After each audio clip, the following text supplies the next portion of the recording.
Testing 1 2. 1 2. 1 2. Testing 1 2. Making the beat.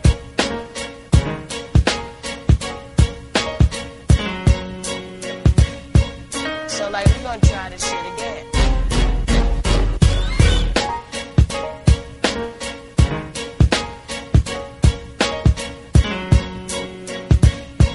So like we gonna try this shit again.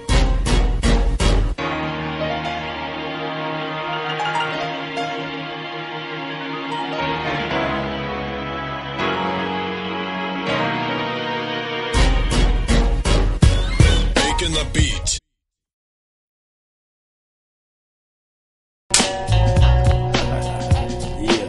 Yo, in the building. We got my main man, DJ Premier, in the house. What's up, Mark? How are you, brother? How's it going, man? Stop for stopping by, man. Finally, Thank man. you I'm very here. much. I'm here. It's good to see you, brother. I want to thank everybody that stopped by at 45 King. Oh, yeah. So, let me turn this on and see what we can talk about. Whatever you want. Doesn't matter. Heavy D.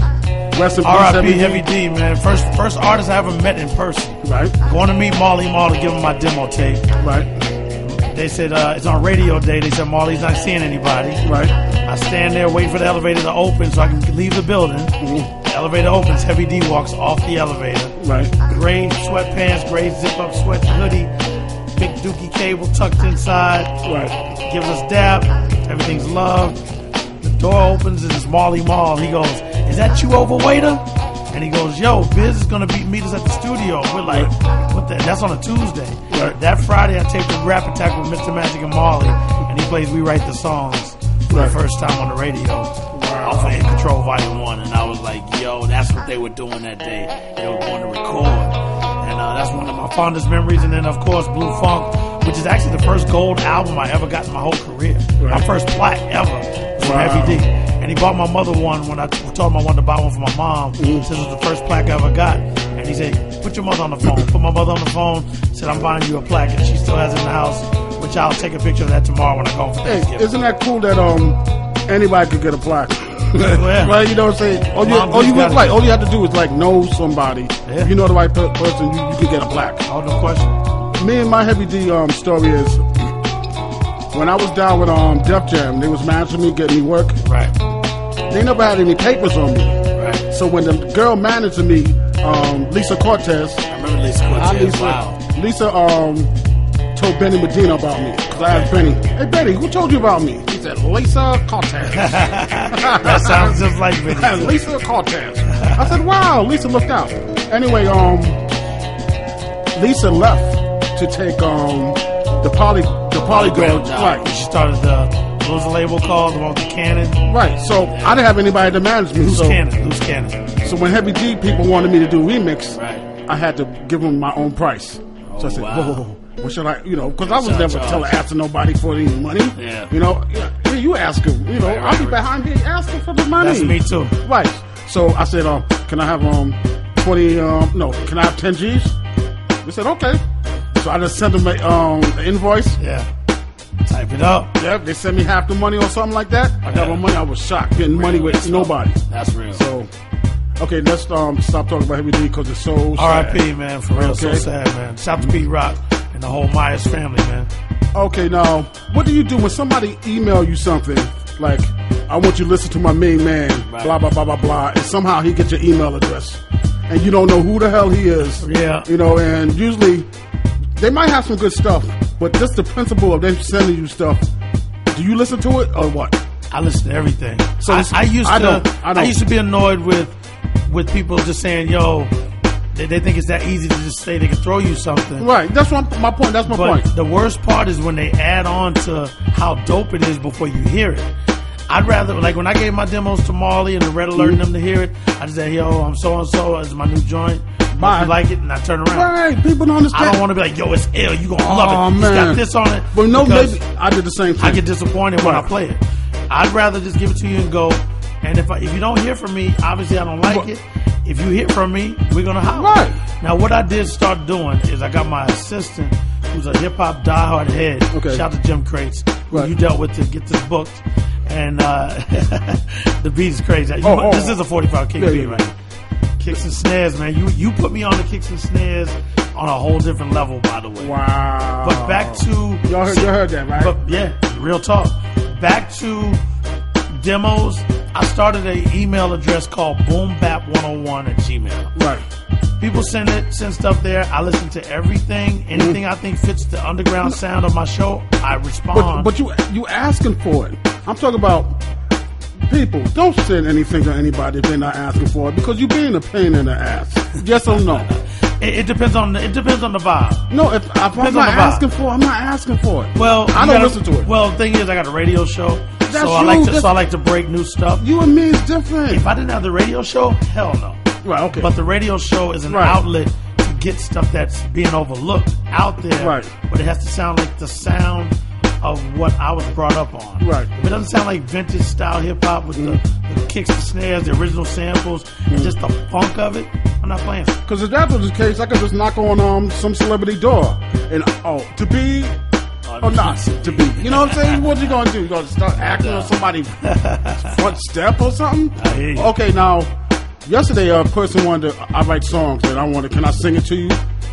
Dude, you gotta go through the steps. You just can't become a sergeant. You gotta, you gotta take basic training and all the rest of that. Just like cats always want to rhyme to me, and I'm like, yo, I gotta hear you over music. But I got an ill rhyme. I don't want to hear it. Oh, and I man. shut that down. I shut that down all the time. With respect to them. Right, but no. Yeah, I wish you all the luck in the world. Yeah. I wish you all the luck in the world. There's an approach. There's a protocol. There's a respect for the culture on how things go down. But I think it is. I think people hear about those stories where it got over. How they jumped on the table and started dancing. And everybody, all their friends started jumping on the table and down and started dancing the same thing. And that's fine too. That don't mean we're gonna dance to it. That's right, because I don't have no tables my size. Yeah. So where's my table? Just like you be killing the 45s. God damn. I love watching you. You were cutting up all the 45s.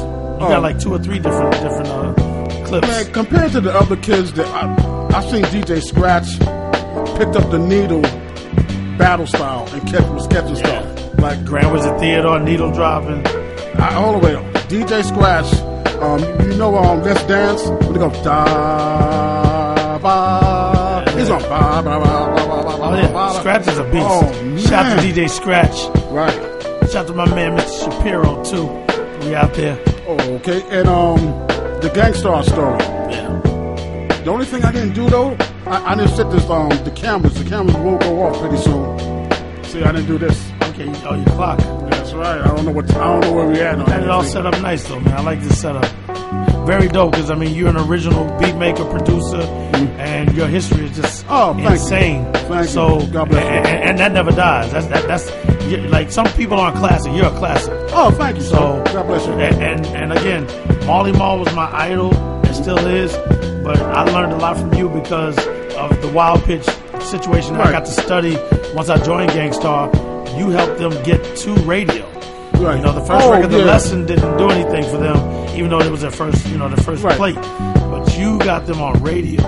Bust a Move and To Be a Champion. Okay, well, this case, let me plug in the cool DJ Red Alert thing right here. Yes. What up, Red? What up, Poo Poo? What up, cool DJ Red Alert? Yes, cool DJ, the Red Alert Show. Let's say peace to my main man, Gould. Yes, R.I.P., man. One of the greatest MCs ever. Wow. Ever. I miss him so much, dog. And I turned 50. He just turned 50 in July 17th. Okay, Happy so me and 50. And I'm 45, like the king. There you go. And for my 50th birthday, I booked reservations to eat at McDonald's. Wow. Yeah, I got a table. That's what are you going to order? What are you going to need a menu? Well, somebody told me to check out the fish McNuggets.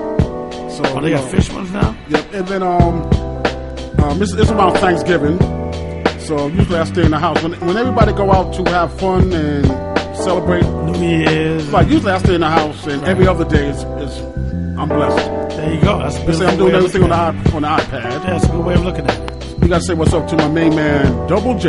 Shout to Double J, Flavor Unit all day, man. Shout to Ali Bosky. Shout to Lakim Shabazz, Lati, forever, eternally, rest in peace to Apache. Shout to Queen Latifah. Shout to Moni Love. Who am I leaving out? Tretch, Vin, KG. What up? Oh man, am I leaving anybody else out? Marky Fresh. Marky Fresh. Marky that Fresh, fool. rest in peace. That's so ill, man. And I'm kind of mad because they should really, the same way they thinking about Heavy, right? The Marky same way they Fresh. think, right? Because Heavy D was larger than Marky Fresh, so we can't give Marky Fresh the same love. Marky Fresh That's zip messed hop. up. So right. Zip hop. Shout out to all the fallen soldiers out there, man. Worldwide. I know these cameras gonna go out in a minute. But until they stop rolling, let's keep kicking. Oh, okay. So what? Let's see. What I heard was kids was cheating in the schools on the SATs. Right. And I just wish I had somebody to cheat for me. And what people were saying that, well, where did they get the money to pay for stuff like that? They must, their parents must have gave them the money. They selling drugs or whatever to come up with. I think it was $3,500 for somebody to cheat. Wow. I'm not sure. Don't quote me on that. Hey, don't quote me on it either. Wow. These kids, were these the dumb kids that need to pass, or these smart kids just getting away with it because they can get away with it? Yeah, maybe sometimes just people just want to see if they can do it, and they go ahead and try the shit, and stuff like that happens. And even though you want to call certain people, I said dumb kids, everybody's smart as something. Right, everybody can do. Everybody got their own little thing. Absolutely. You know what? I made this beat like last I year. was getting ready to say that's a 45 King classic style. Like when I hear it, if I didn't See you in 20 years, I go, that's a 45 King beat. You know what happened? I had these drums, and I must have used the same drums and the same pattern for like 4 different songs. And I asked people in the studio, does these drums sound like I'm running them? Does it sound like I should change the drums? the sample can change the way a drum sounds. Right. There you go. Okay, that's Horn one. can make a kick sound softer or harder than when it was on another record. Okay. Going on part 2. Yes. Oh, you just stand right there. Can I count it off? 1, 2, 3, 4. Making the beat.